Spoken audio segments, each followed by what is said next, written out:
চুরির উদ্দেশ্যে জড়ো হওয়া 7 জনকে আগ্নেয়াস্ত্র সহ গ্রেপ্তার করল হুগলির হরিপাল থানার পুলিশ। পাশাপাশি আটক করা হয়েছে একটি লরি। ধৃতদের কাছ থেকে উদ্ধার হয়েছে একটি রিভলভার সহ শাবল, কাটার এবং লোহার পাইপ কাটার একাধিক যন্ত্রপাতি। ধৃতদের আজ চন্দ্রনগর মহকুমা আদালতে পেশ করল হরিপাল থানার পুলিশ।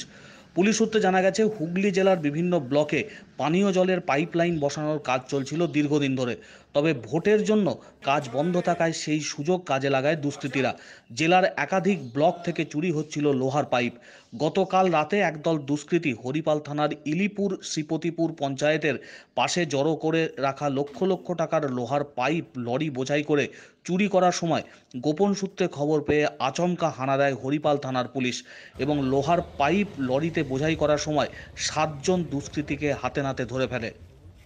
এই চক্রের সঙ্গে আর কারা কারা যুক্ত রয়েছে, কোথায় এই লোহার পাইপ নিয়ে যাওয়া হতো, সমস্ত কিছু তদন্ত করে দেখছেন পুলিশ আধিকারিকরা।